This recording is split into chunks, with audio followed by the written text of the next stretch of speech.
Good day, and thank you for standing by. Welcome to the Q3 2024 Franklin Covey Earnings Conference Call. At this time, all participants are in a listen-only mode. Please be advised that today's conference is being recorded. After the speaker's presentation, there will be a question-and-answer session. To ask a question, please press star 11 on your telephone and wait for your name to be announced. To withdraw your question, please press star 11 again. I would now like to hand the conference over to your speaker today, Derek Hatch, Corporate Controller. Hello, everyone, and thanks so much for joining us. We're glad to have the opportunity to talk with you today. Participating on our call this afternoon are Paul Walker, our Chief Executive Officer, Steve Young, our Chief Financial Officer, Jennifer Colosimo, President of our Enterprise Division, and Sean Covey, President of our Education Division. Before we get started, I would like to remind everybody that this presentation contains forward-looking statements within the meaning of the Private Securities Litigation Reform Act of 1995. Forward-looking statements are based upon management's current expectations and are subject to various risks and uncertainties, including but not limited to the ability of the company to grow revenue, the acceptance of and renewal rates of our subscription offerings, including the All Access Pass and Leader in Me memberships, the ability of the company to hire productive sales and other client-facing professionals, general economic conditions, competition in the company's targeted marketplace, market acceptance of new offerings or services and marketing strategies, changes in the company's market share, changes in the size of the overall market for the company's products, changes in the training and spending policies of the company's clients, and other factors identified and discussed in the company's most recent annual report on Form 10-K and other periodic reports filed with the Securities and Exchange Commission. Many of these conditions are beyond our control or influence, any one of which may cause future results to differ materially from the company's current expectations, and there can be no assurance the company's actual future performance will meet management's expectations. These forward-looking statements are based on management's current expectations, and we undertake no obligation to update or revise these forward-looking statements to reflect events or circumstances after the date of today's presentation, except as required by law. With that out of the way, we'd like to turn the time over to Mr. Paul Walker, our Chief Executive Officer. Thank you, Derek. Welcome, everyone. It's great to be with you today. We're pleased with our results for the third quarter, where revenue, adjusted EBITDA, and free cash flow were all stronger than expected, and where, importantly, several of our key leading growth indicators strengthened. Specifically, I'd like to point out, as shown in slide 4, revenue came in at $73.4 million versus the $72.2 million we'd expected. Adjusted EBITDA came in at $13.9 million versus the expected range of between $12 and $13 million. And free cash flow was $30.6 million through the third quarter versus $15.6 million through the third quarter of last year. This strength was broad-based across both the enterprise and education divisions. Additionally, the foundation for accelerated future growth is being established by our 9% increase in our balance of billed and unbilled deferred revenue, which increased to $153.2 million, and which will be recognized in the coming quarters, as well as by our increased services booking rate, which will flow through to revenue in the coming quarters. In addressing our performance for the quarter and our outlook for the future, I'd like to address 4 key drivers that continue to accelerate the growth and value of Franklin Covey's business. Each of these drivers were particularly evident in the third quarter's performance. As you can see shown on slide 5, the first driver of growth and value is the mission-critical nature of the opportunities and challenges we help organizations and schools address, and the strength of our solutions in addressing them, both of which are reflected in the continued resiliency in our business. A recent June 11th Bloomberg article reported that, quote, "Businesses are holding off on capital expenditures and reducing costs," close quote. Despite an uncertain and challenging environment, Franklin Covey's business continues to be strong and highly resilient. In the Enterprise Division in North America, as we'll describe in more detail in a moment, we achieved our highest ever All Access Pass logo retention percentage for a third quarter, our highest ever absolute revenue retention, and one of our highest revenue retention percentages for any third quarter. And in the Education Division, the number of new and retained schools is pacing well ahead of last year through the third quarter. This continued strength and resiliency reflects 2 things. First, the importance of the opportunities and challenges we're helping organizations and schools address. And second, the broadly recognized strength and efficacy of our solutions in addressing them. I'd like to just say a couple of additional points about each of these. First, as to the importance of what we're doing to help our clients. The types of challenges and opportunities we help organizations achieve are not just nice to have. They're truly mission critical. For organizations, achieving extraordinary strategic or business outcomes almost always requires building winning cultures, achieving extraordinary execution, earning the highest levels of customer loyalty, and building leaders who can unleash the collective power of their people. Underpinning each of these outcomes is the need for the most impactful behaviors and actions of people at scale throughout an organization. Achieving such large-scale collective action is not just nice to have, it's mission critical. Second, as to the tremendous strength and efficacy of Franklin Covey solutions in helping organizations successfully address these opportunities and challenges, Franklin Covey solutions combine best-in-class content with high-leverage tools and coaching and measurement, all of which is available across any delivery modality. The power of our solutions helps Franklin Covey earn the right to be partners for life with our clients. The second driver I'd like to talk briefly about is the strength of our leading indicators of future growth, which were also strong in the third quarter. Three key leading indicators of our future growth include growth in the amount of our deferred revenue, which directly reflects growth in our contracted and invoiced revenue that will be recognized over the next 12 months, growth in the amount of unbilled deferred revenue, which represents increases in the dollar volume of multi-year contracts, which establishes a strong foundation for growth even beyond 12 months, and growth in the amount of services booked in the quarter for future delivery. Each of these key lead indicators of future growth was strong in the third quarter. As you can see shown in slide 6, our balance of deferred revenue increased 15% to $83.8 million in the quarter, reflecting growth in revenue amounts contracted and invoiced in the quarter. Our balance of unbilled deferred revenue increased 2% to $69.4 million during the third quarter, reflecting an increase in the dollar volume of multi-year contracts, which typically flows into revenue over the ensuing 18 to 30 months. Additionally, I would also add that as we expected, in the third quarter, our services booking pace accelerated meaningfully, and the accelerated pace has continued through the month of June. The third driver of growth and value is the strength of our business model. Our business model is designed to achieve high levels of recurring revenue with strong gross margins, with operating SG&A as a percent of revenue that declines with scale, and with very little working capital required since the invoiced revenue is billed and collected before the revenue is recognized. The combination of these factors results in a high flow-through of increases in revenue to increases in both adjusted EBITDA and free cash flow. For example, for the latest 12-month period ended May of fiscal 2020, revenue at the time was $214.6 million, and adjusted EBITDA was $18.8 million. This compares with revenue and adjusted EBITDA through the latest 12 months through this year's third quarter, where revenue had grown during that period to $281 million and adjusted EBITDA to $48.8 million. With revenue growth of 31% during that period, adjusted EBITDA grew an even more rapid 160%.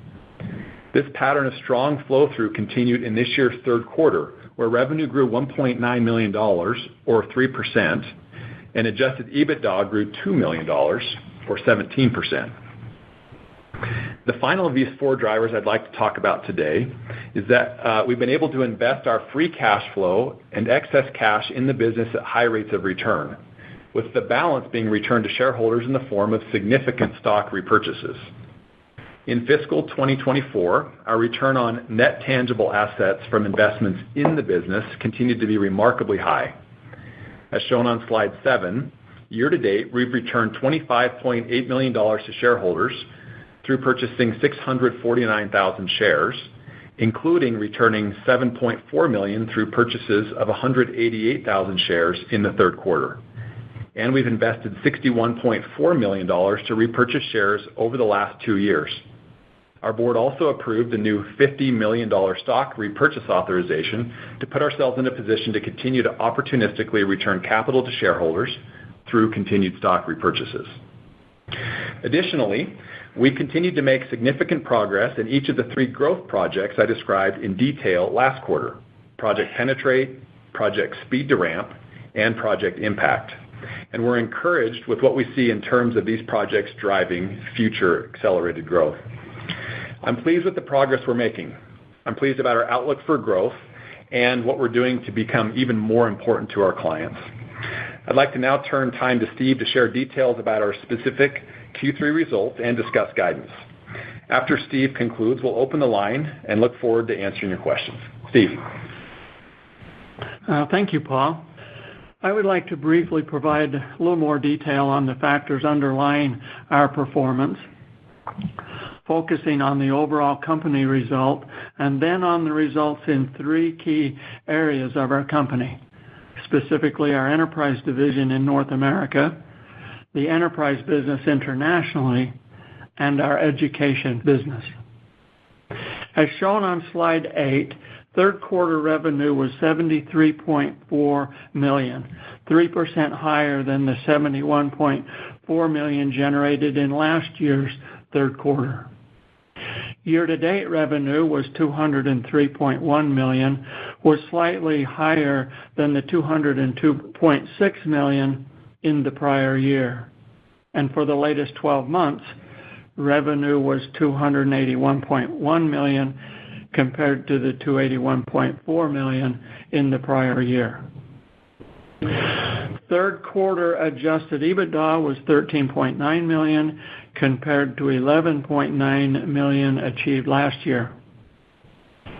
Year-to-date adjusted EBITDA was $32.3 million compared to $31.6 million last year. And for the latest 12 months, adjusted EBITDA was $48.8 million compared to $44.9 million last year. As shown on slide 9, results in our enterprise business in North America continued to be strong in the third quarter. Revenue in North America, which accounts for about 73% of total enterprise division revenue, was $39 million in the third quarter, which is flat with the $39.1 million recorded in the prior year. Year-to-date revenue and the latest 12 months revenues were also essentially flat versus last year, after FY23 recorded large increases over the same period in FY22. Subscription revenue in North America was $22 million, reflecting growth of 3% in the quarter. Was $66.5 million year-to-date, which is up 5%, and $88.5 million in the latest 12 months, which is also up 5%.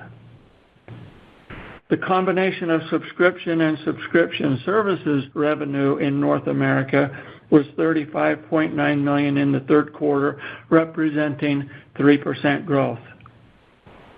This revenue was $102.2 million year-to-date, which is up 2%, and was $137.3 million latest 12 months, which is up 3%. Our balance in deferred revenue, billed and unbilled in North America, continued to be strong, growing to $111.6 million in the quarter, which is up 3% on top of the 19% growth achieved in last year's third quarter, establishing, as Paul talked about, a strong foundation for next year's growth. And the percent of North America's all-access passes contracted for multi-year periods increased to 55% from 50% in the third quarter last year.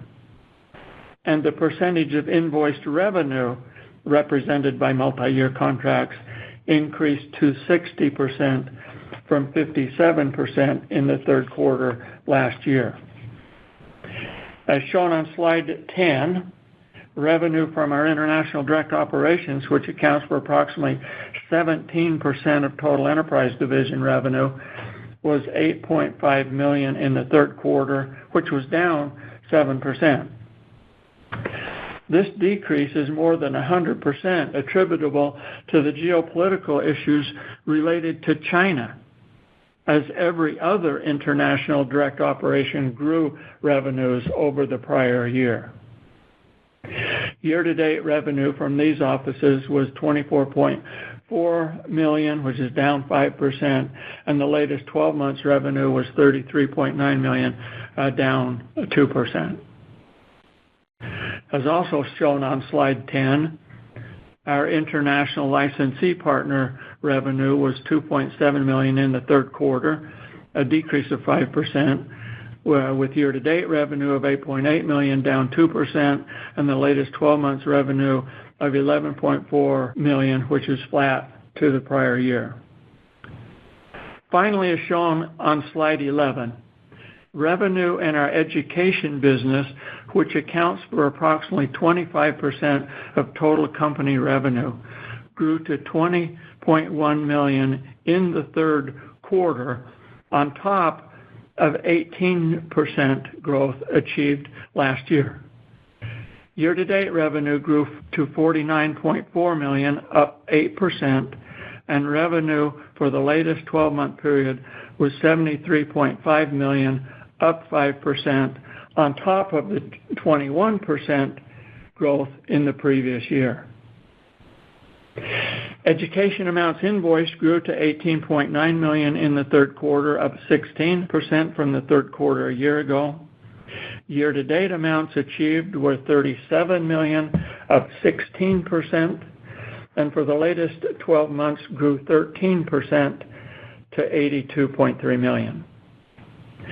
Education subscription and subscription services revenue grew to $18.2 million in the third quarter, up 13%, on top of 19% growth in last year's third quarter.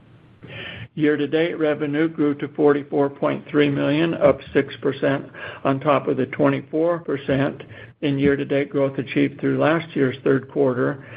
And for the latest 12 months, education revenue was $67.3 million, which is up 3%, on top of the 21% growth achieved in the same latest 12 months last year. Education's balance of deferred subscription revenue, billed and unbilled, increased to $28.9 million, or growth of 42% in the third quarter. Now a little bit about cash flows and balance sheet.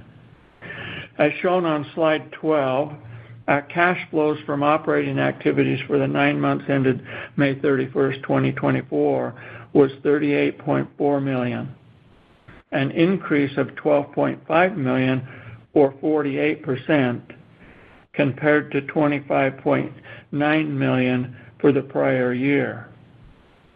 Our free cash flow for the first 3 quarters increased $15 million, or 96%, to $30.6 million, compared to the $15.6 million for the prior year, reflecting that changes in the elements of working capital were very favorable through Q3 of this year, compared with the prior year, particularly reflecting changes in accounts receivable, accounts payable, accrued liabilities, and deferred revenue. For the third quarter, free cash flow was $5.8 million compared to $12.3 million in the prior year, reflecting also changes in working capital this quarter.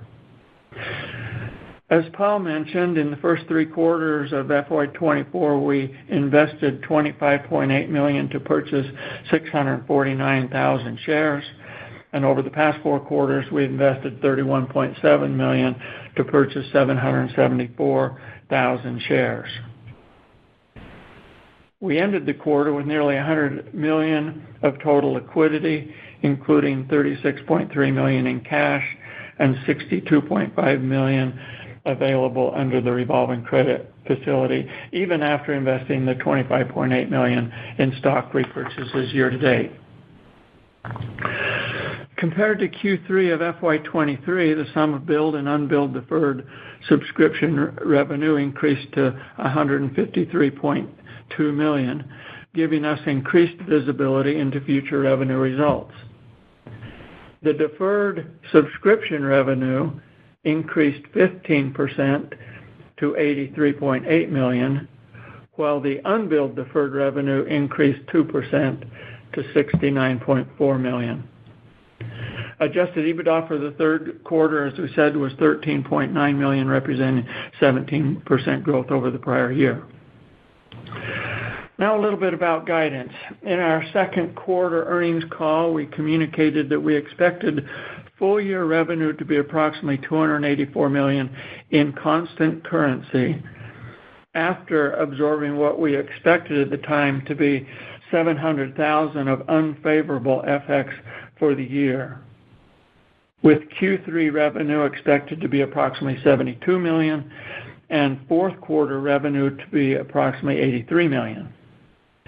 We still expect full-year revenue to be approximately $284 million in constant currency for the year, with Q3 revenue of $73.4 million would make Q4 revenue approximately $80.5 million, primarily reflecting a modest shift forward from fourth quarter to third quarter in the education division related to the earlier than anticipated launch of a large statewide contract. In our second quarter earnings call, we also communicated that we expected full-year adjusted EBITDA to be within our original range of between $54.5 and $58 million in constant currency, and to be at the low end of that range, excluding approximately $500,000 of negative FX impact. This result would represent approximately 13% year-over-year growth, and today we are reaffirming that guidance. We feel good about the building revenue momentum and lead indicators we see, and expect a continuation of these trends into FY25 and beyond. So Paul, back to you. Thanks, Steve, for taking us through that. I feel incredibly good about the renewing growth momentum in the business and the progress we're making on a number of important strategic and operational fronts, and just want to express my gratitude to each of you and also to each of our associates around the world here for the great work they're doing.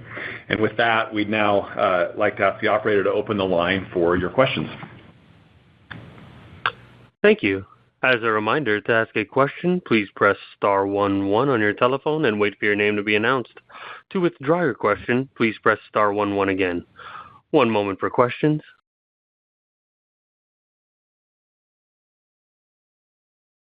Our first question comes from Alex Paris with Barrington Research. You may proceed. Hi, guys. Congratulations on the better-than-expected third-quarter results. Thanks, Alex. Hope you're doing well. Yep, thank you. So I got a couple of questions. The first one relates to the education division, and then I have a couple of cats and dogs to follow up on. So education division, this is the season. This is the big time of the year for education, and I feel good about your prepared comment. New and retained schools pacing well, but you got a pretty tough comp. I think the fourth quarter last year, or the full year last year, was a record 791 new schools, also on strong retention. How do you feel about that hurdle for fiscal 2024? Yeah, Go ahead, Paul. Go ahead. Yeah, I'll just say, Alex, thanks for the question, and I was going to say let's hear from the man who has to start in the Super Bowl here in the fourth quarter, Sean Covey. Okay, how you doing, Alex? Great. How are you, Sean? Good, thanks. So we feel good about it. We're ahead so far on new schools substantially. Last year we had a record 791. We believe we're going to beat that again this year, and we had good retention. We've always had good retention, and we feel like it's solid and ahead of last year at this point. We also have probably the best pipeline I've ever seen since I've been here. So we've got a lot of big opportunities coming in. Most of the decisions are made. Schools are looking and talking with us all year. Most of the decisions are made in July and August, because a lot of the budgets for K-12 districts renew in July. so a lot of the decisions are made. But we feel really good about it. We have, our focus has been on selling to districts. That's going better than ever. They're bigger, they're stickier. You get more schools all at once. We think we'll add about 170 new district partnerships this year on top of the 200 to 230 or so we had last year. And then over half of our new schools coming on are coming from districts. So all the signs are really good. You don't know until it happens. But in terms of all the leading indicators, pipeline, new schools to date, retention to date. Also, the funding environment's really positive for us right now because of community support, foundation support, grants that we're winning.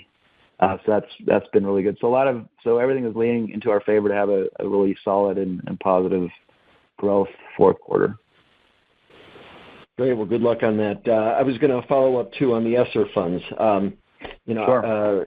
I think we all know that the ESSER funds are ending in September, although business contracted prior to September can be spent through January, as I understand it. What impact do you think that will have on your business? I know you got the big foundation, that's going to kind of offset some of that, but maybe just some perspective on ESSER funds. Sure. What impact did that have on fiscal 23, fiscal 24, and what's your thoughts about going forward? Yeah, so in general, we think ESSER is going to have, it's going to have some impact. How much, we're not quite sure, but all things considered, we feel good about growing right through it. Maybe the most encouraging thing is that we've already been facing ESSER all year because a lot of these schools use their ESSER funds and districts early on. They're coming up for renewal. They don't have ESSER funds anymore because they've used them all, and they're renewing, and staying with us. And so it's kind of like we're halfway through it already, even though officially it ends at the end of, our fiscal year and up through, like you said, through the calendar year. It's kind of like we're halfway through it, and we're growing right through it right now. So I'm not ignoring it. Won't have some impact, but I don't. We're expecting to grow right through it, and primarily because we have so much other funding. Title I grants we use them all the time, and we've got this big foundation, which is multi-millions of dollars and hundreds of schools that will be funded through the foundation. We have a lot of other community initiatives, and that's really helpful. And that big foundation, you said multi-million dollars. Obviously, they're going to fund 100 schools in total over time, or 100 schools in this year. Well, I said hundreds of schools. They're hundreds. They're okay. Supporting. Yeah, and they don't give. They give so much per student, and so it's like an accelerator, which is kind of good because we want if we go to a district, we say, hey, we've got a funding partner that can help you get going. It accelerates. People come on faster and they come on bigger, knowing they've got support. But they have to have some skin in the game too. So the foundation doesn't cover everything. It usually covers about a third of their costs. But it helps tremendously. It makes them feel like, hey, there's somebody out here that believes in this and is going to support me, help me get started, get off the ground.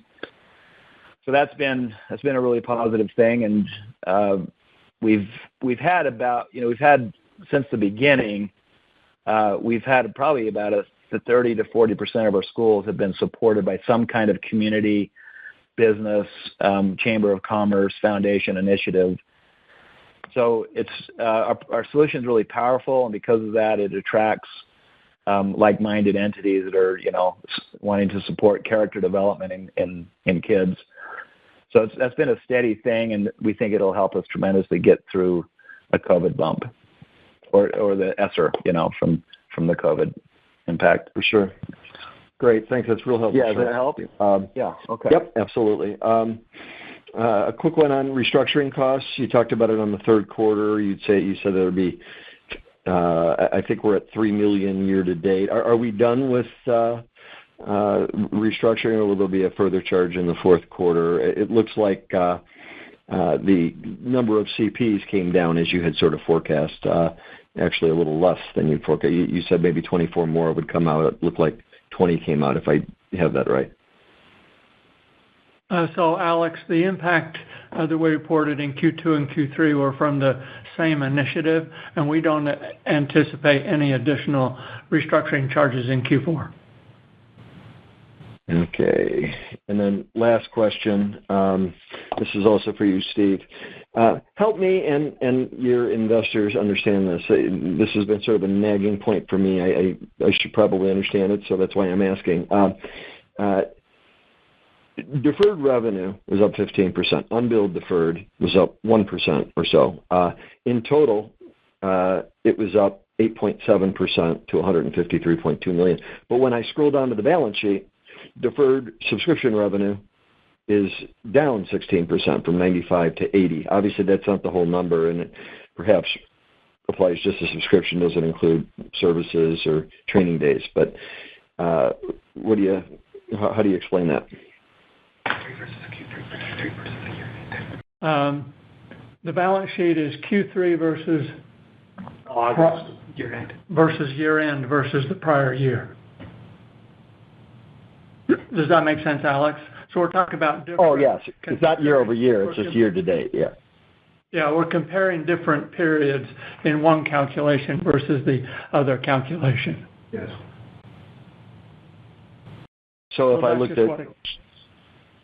if I looked at Q3 23...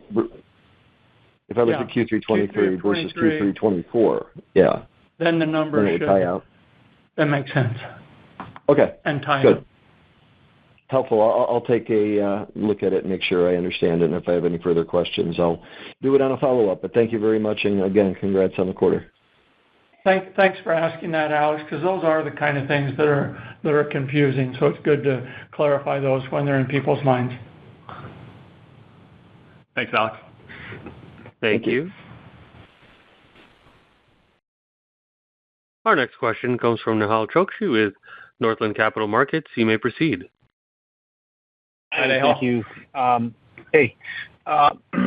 So, you list unbilled deferred revenue, year-over-year growth of 2%, deferred revenue growth of 15%. I presume that the deferred revenue growth is a much better indicator of your short-term billings than the unbilled, because that's probably more representative of a flattening and adoption of multi-year agreements. Is that correct? Yeah. Or, yes, the unbilled deferred... Sorry, Nehal. Nice to talk with you. Yes, the unbilled deferred comes from the multi-year agreements, and by its very nature is more lumpy quarter to quarter and period to period than the deferred.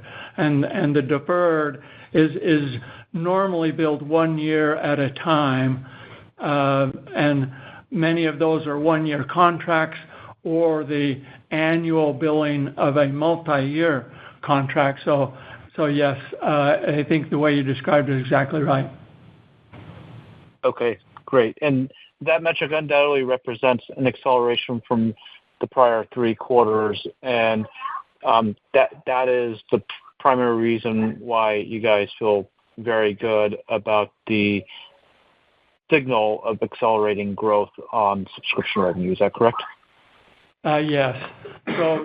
So just as you said, the portion of the unbilled deferred, we know that when that's going to be billed, and as soon as we invoice, we know the pattern that's going to come in to recorded revenue. Okay, great. And what are your thoughts on free cash flow for fiscal fourth quarter, especially given what was, I think, a pretty solid free cash flow number for fiscal 3Q? Well, we don't actually have a guidance for the cash flow in the fourth quarter, but we do expect to end up the year with a very good cash flow number, a good percentage of adjusted EBITDA. We just haven't given guidance on exactly what that is, but we expect to have a good free cash flow year. So year to date, you're trending at above 100% EBITDA conversion of free cash flow. That should not continue into fiscal 4Q, basically. Yeah, I think that 100% stretch over time is a higher percentage than what we would expect just in normal circumstances. We've normally been looking at as you notice, Nahal, from looking quarter to quarter, that percentage is, sometimes down around 40% and sometimes up like 150% of adjusted EBITDA. So it's very volatile as a comparison to adjusted EBITDA. But we look overall for it to be like 75% of adjusted EBITDA, with this year being an abnormally high year so far for several reasons. Working capital's gone in our favor for the 3 quarters, and we've also had some fairly good prepayments on contracts. So yeah, we're the 100% it's all real. It's just a number that, again, will probably overall, looking year to year, be more like 70 to 75% of adjusted EBITDA as a balance of free cash flow. Okay. Thank you very much. Thanks, Nahal. Thank you. Our next question comes from Dave Storms with Stonegate. You may proceed. Good afternoon. Thank you for taking my questions. Dave, good to hear from you. Great to hear from you too. Thanks for taking my questions.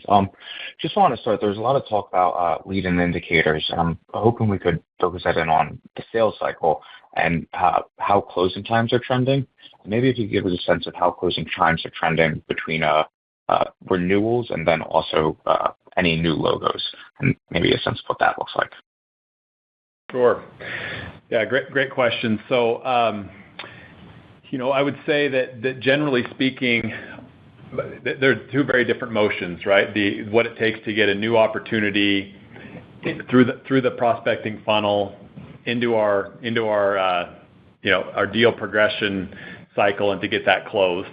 And there's a cadence for that can take anywhere from, sometimes it's as fast as a month, and sometimes, that'll be on average, that takes a number of months, usually for somebody to go from first interest to closing that first time contract with us.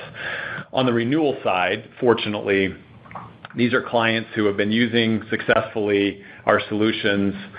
We can see that renewal in the pipeline. That renewal's in the pipeline the moment they sign the contract, and we know we're expecting that's going to convert 1 year later from that contract. And so what I think that the real answer to your question that I think would be most helpful is that generally speaking, we're not seeing any more elongation right now in either of those than we've seen in the last few quarters. In fact, I would say if anything, it's maybe getting a little bit better out there. Just the environment, certainly not materially worse in any way, maybe a little bit better for us as we come to the end of the year here. And I think that's probably more the question you're getting at. Understood. That's very helpful. Thank you. And then just looking at the North American market for the enterprise division, nice growth year over year. Any sense of kind of what's driving that outside of some of the stuff you've laid out at the top, the drivers of growth and value? Is there any feeling of if that's pent-up demand kind of coming to fruition or anything else that may be leading that charge? Yeah. Again, good question. I'd point to 2 things. And we've talked about these the last few calls as well. So, and I made a reference to this in my comments earlier. One, in the 3rd quarter, we had quite strong retention. And so one of the indicators of the durability of the business, the subscription business, is the retention both of logos, of the actual clients themselves, but also the subscription revenue. And the 3rd quarter was very strong. It was among our high water quarters for a 3rd quarter going back over quite a number of years. And so we were encouraged by that. That's a pattern we've seen strengthening. It was strong in Q3. It was also strong in Q2. It was strong in Q1. So coming out of last year, Q2, Q3 time period where those retention percentages weren't quite as strong as we had historically been accustomed to. It's been a strengthening quarter by quarter up to this most recent third quarter where it was the strongest it had been in quite some time. So that's one kind of leading indicator that we saw. The other would be our services. So we talked last quarter quite a bit about the services attach rate and the booking of services. We mentioned that we expected those services, both the delivered services and the booking of new services that will be delivered in the future, to both strengthen, and they did meaningfully in the third quarter. And in fact, they are continuing to strengthen through the month of June. So those two things combined contributed to improving results and accelerating growth in the third quarter. That's very helpful. Thank you. And then just one more, if I could. Thinking about the international markets, I know, Steve, you mentioned that any weakness there was entirely due to the Chinese market. I know the Chinese market is kind of giving it fits and starts over the last several quarters. Any outlook there on maybe finger in the wind, what we should expect going forward?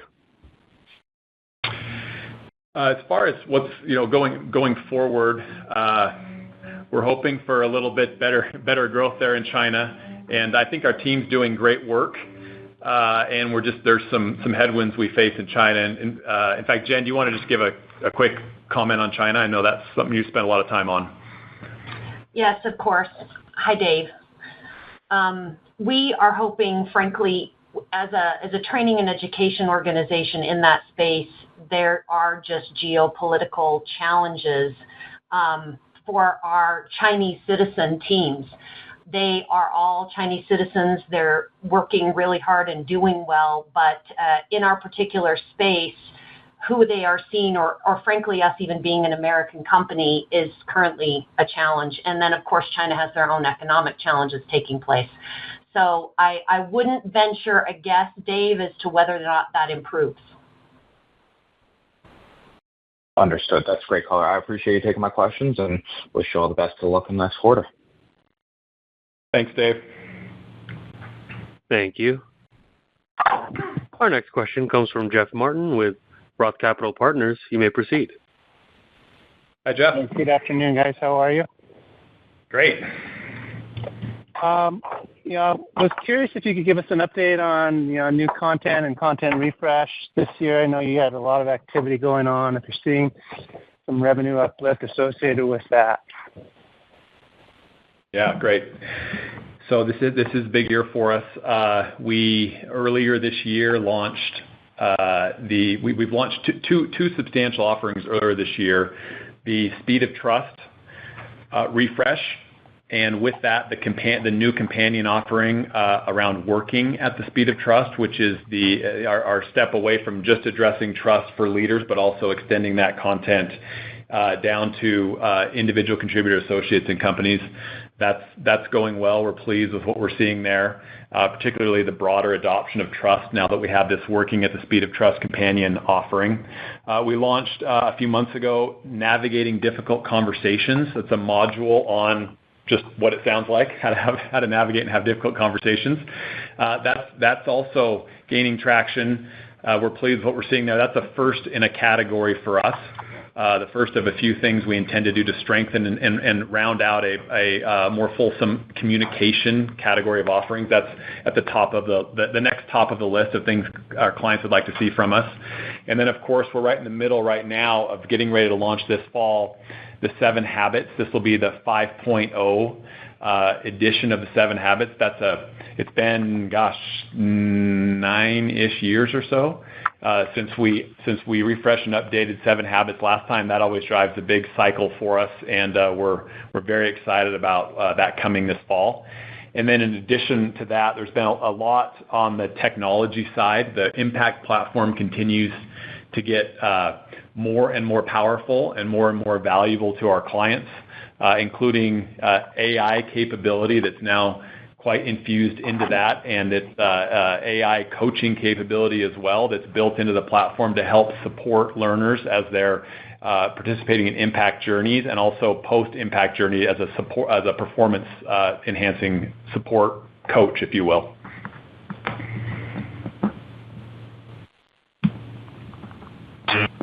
At all this year, any benefit? Jeff, I think I lost you there for a minute. Will you start that question over?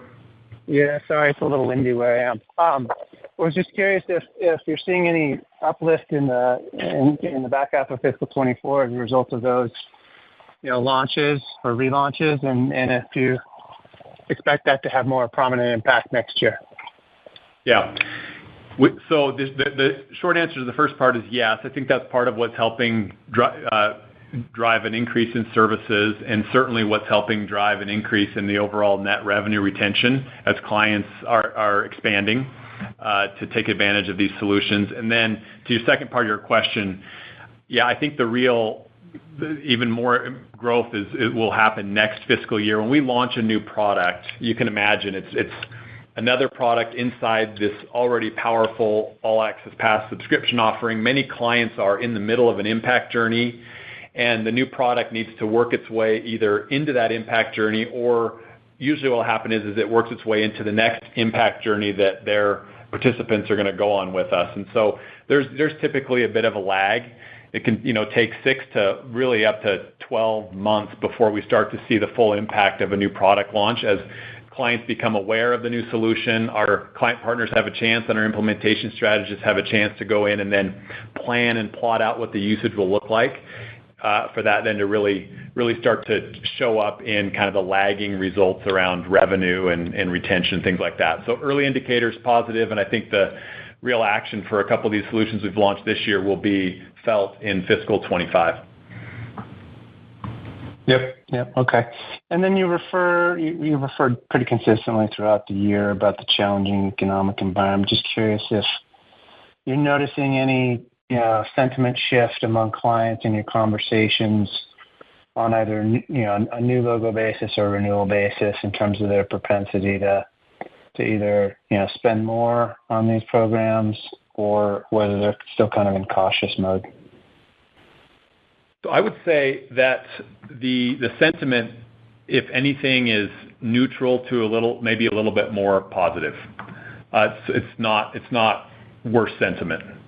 It's how I would characterize that. I think people have their budgets now where we understand what they are, they understand what they are, and our client partners and sales people are doing a great job out there working with clients, and hopeful that continues. And if anything, that the sentiment, maybe even increases a little bit more, but who knows? But right now, I'd say it's neutral to maybe even a little bit better. Okay, and then I apologize if this is a redundant question, but since for client partners and investment in new sales, growth from client partners in fiscal 25 and beyond. Yeah, great question. So we and Alex picked up on this a little bit too. We actually added back 4 net new client partners in the quarter. So we've gone down by 24 at the end of last quarter, and then it went back up by 4. So I think we're at 269 at the end of Q3. Last quarter, I laid out in quite a bit of detail 3 important growth accelerating projects. Project Impact, which is around content and making sure we continue to field the best set of solutions to kind of drive our 10-year product roadmap and vision, and then Projects Speed to Ramp and Project Penetrate, which are about getting at this very large, addressable, but not yet fully addressed by us market that's out there. And so a lot of work's being done in our sales org right now on how do we accelerate and enhance our go-to-market motion. And so more client partner hiring in fiscal 25, certainly, than going backward in fiscal 24. And we're right now in the middle of modeling that out, and we'll be able to give a good update as we kick off the new year, exactly what that looks like. I would just say, here we are today with a field-facing force of around 450 people between our client partners, our implementation strategists, and our coaches. It's the largest we've ever had, and we look at the addressable opportunity out there, and we look at companies like Gartner. We of course, love to be Gartner in a lot of ways. But we look at companies like that and say, wait a minute, that we're selling to very similar audiences, senior leaders inside companies of all sizes. We have a powerful subscription offering. We add services to that, and the solutions we're selling are really important. And our client organizations need access to these solutions. Gartner's got 5,500 people in their sales organization. And so I'm quite excited about the headroom to grow this and the work that's being done right now to get in and really map that out in an even more aggressive way than we have in the past, and look forward to talking more about that as we get ready to kick off fiscal 25. Very helpful. Thank you. Thanks, Jeff. Thank you. I would now like to turn the call back over to Paul Walker for any closing remarks. Wonderful. Well, thanks, Josh, and thanks everybody for joining today. It was great to be with you. We appreciate all that you do to follow the company and understand the company, and for your great questions. And hope you have a wonderful rest of your day and rest of your week. Thank you. This concludes the conference. Thank you for your participation. You may now disconnect.